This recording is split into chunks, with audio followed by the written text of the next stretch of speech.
Olá, como vai?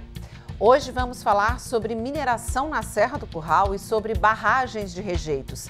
Esses foram os dois pontos mais questionados na audiência do Assembleia Fiscaliza, em que a secretária de Meio Ambiente do Estado prestou contas sobre as ações da pasta nos 4 primeiros meses deste ano. Eu sou Joanita Gontijo e este é o Assembleia em Destaque, programa que mostra o impacto na sua vida dos assuntos discutidos no Parlamento Mineiro.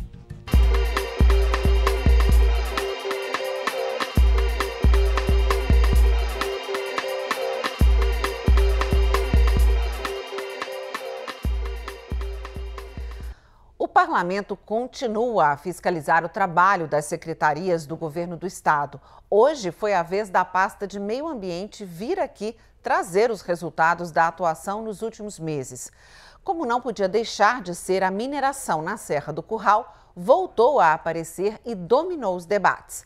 Parlamentares, principalmente da oposição, cobraram explicações a respeito da licença concedida pelo Copan, o Conselho Estadual de Política Ambiental, à mineradora Tamisa, que pretende se instalar num dos cartões postais da região metropolitana.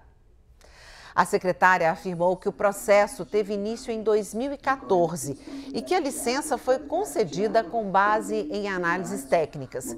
Ela ainda disse que, passados 2 meses, não houve nenhuma contestação judicial a respeito do licenciamento.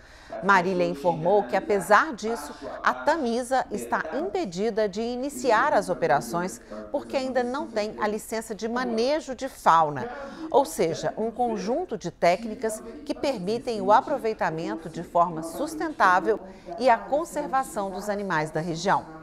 Parlamentares argumentaram que a análise desconsiderou o processo de tombamento da Serra do Curral e que o interesse público deve ser observado, não apenas os aspectos legais. A secretária, em conversa com a imprensa, voltou a defender que o trabalho da pasta no licenciamento da Tamisa foi legal e relatou as ações do governo de Minas em relação à Serra do Curral. A gente já tem 11 processos em tramitação desde a concessão dessa licença. Importante dizer que até o momento nenhuma liminar foi concedida, o que reforça, o grande objetivo da Secretaria, que é se ater a questões técnicas e as previsões legislativas na análise do processo técnico de licenciamento ambiental. Bem, atualmente o governador deu 2 despachos governamentais sobre o tema Serra do Curral mais amplo, um para a Secretaria de Cultura e Turismo e outro para a Secretaria de Meio Ambiente. O da Secretaria de Cultura e Turismo, a primeira ação foi o acautelamento da área, numa proteção provisória estabelecida, até com uma previsão de elaboração de um plano diretor para a área delimitada como uma área a ser tombada. Na Secretaria de Meio Ambiente, o despacho governamental nos solicita o estudo da criação de uma unidade de conservação, de um parque metropolitano, um conjunto de unidades de conservação para a garantia da preservação da Serra do Curral, com os critérios de desenvolvimento sustentável e equilíbrio entre os 3 pilares do desenvolvimento sustentável. Apesar da versão adotada pela secretária, deputadas da oposição insistem que o governo de Minas teria o dever moral de parar a mineração na Serra do Curral e denunciaram o trânsito de servidores que saem do governo para trabalhar para o outro lado, para as mineradoras. Na visão das parlamentares, a equipe de Romeu Zema prioriza a mineração e não o meio ambiente. A novela Serra do Curral já tem mais de 2 meses e começou quando, em uma reunião que só terminou de madrugada no fim de abril, o Copan concedeu licença à empresa Tamisa para a exploração de minério. A decisão polêmica recebeu diversas críticas de movimentos ligados à questão ambiental, principalmente por se sobrepor ao processo de tombamento. A Assembleia fez várias audiências sobre o assunto. Uma proposta de emenda à Constituição para tombar a região está pronta para a primeira votação, mas não foi apreciada, porque a pauta do plenário está travada. Os deputados não podem votar nada enquanto não analisarem o projeto de lei que permitiria a adesão do Estado ao regime de recuperação fiscal, aquele que estabelece medidas para melhorar as condições de pagamento da dívida que Minas Gerais tem com o governo federal.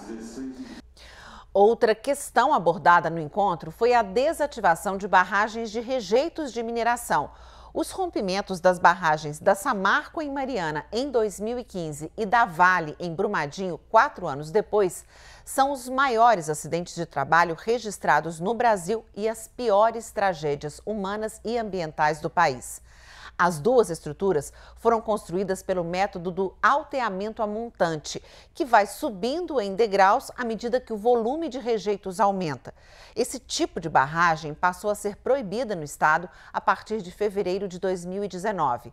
No dia 25, o governo sancionou a lei que institui a política estadual de segurança de barragens. A lei, conhecida como Mar de Lama Nunca Mais, é resultado do trabalho da Comissão Extraordinária das Barragens. Na construção do texto, aprovado por unanimidade no plenário, a Assembleia intermediou demandas da sociedade civil, dos movimentos sociais, do governo, do Ministério Público e do mercado. Além de proibir o licenciamento para barragens desse tipo, a lei deu prazo para que as mineradoras façam o descomissionamento das 43 estruturas existentes. Ou seja, as empresas tinham até fevereiro de 2022 para retirar a água, os resíduos e os diques e migrar para outras tecnologias. Como eu disse, o prazo para o esvaziamento das barragens de rejeitos a montante terminou em fevereiro deste ano, mas algumas mineradoras não cumpriram a lei. E as estruturas continuam ameaçando vidas e o meio ambiente em 41 localidades. As empresas foram multadas em cerca de 430 milhões de reais e fizeram um acordo com o Ministério Público e o governo.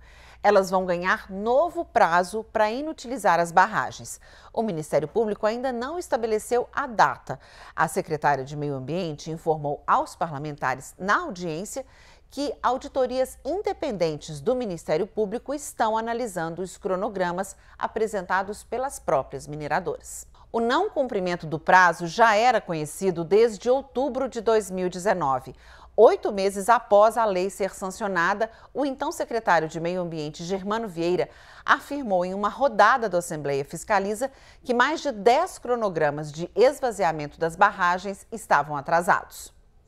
Pouco antes de fevereiro deste ano, a Vale pediu à Fundação Estadual do Meio Ambiente a prorrogação do prazo para desativar 23 barragens. A mineradora alegou que não houve viabilidade técnica segura para respeitar a data limite. A Vale também formalizou as solicitações na Agência Nacional de Mineração. A empresa espera terminar o descomissionamento de todas as estruturas só em 2035. Os efeitos de uma barragem de rejeitos podem ir além da destruição. Apesar de pesquisadores não conseguirem estabelecer uma relação direta entre o rompimento da barragem e a saúde da população de Brumadinho, um estudo divulgado nesta semana detectou alta exposição a metais pesados pelos moradores da cidade.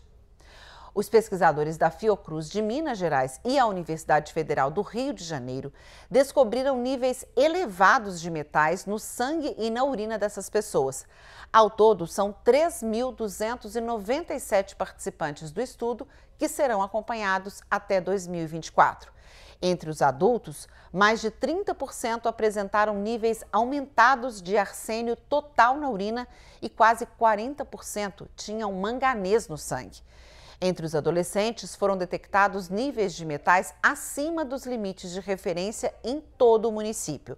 Quase 30% tinham arsênio total na urina acima do limite, mais da metade com manganês no sangue e cerca de 12% com chumbo no sangue, além do ideal. Crianças de 0 a 6 anos também foram avaliadas por meio de exames de urina. Em todas as 172 amostras analisadas, foi detectada a presença de pelo menos um dos 5 metais pesados investigados. Metade das crianças tinha pelo menos um metal em níveis acima do valor de referência.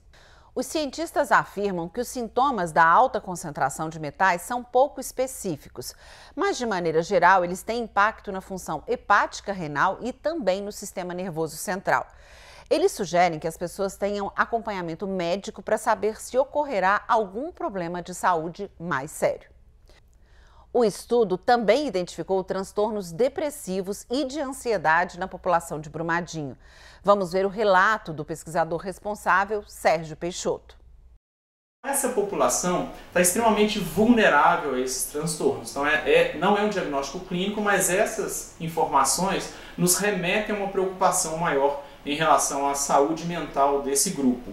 E esses diagnósticos ou essas manifestações sobre essas perguntas de tristeza que remetem à ansiedade e à depressão, eles são mais frequentes naquela população que reside na região de mineração e que reside nas regiões em que a lama chegou mais próximo. Então, possivelmente, há uma necessidade de maior atenção para essa população, com diversas ações de promoção de saúde e também acolhimento por parte do serviço, que deve ter uma demanda grande para lidar com as questões de saúde mental da população de Brumadinho. E com essa informação, eu termino aqui nosso programa de hoje. Para rever essa e outras edições do Assembleia em Destaque, pode ir até o canal da Assembleia no YouTube. Ou então no portal do Parlamento, onde você encontra todas as informações do que acontece aqui. E eu também faço o convite para que você interaja com a gente pelo Twitter da TV Assembleia. Muito obrigada pela sua companhia e até a próxima!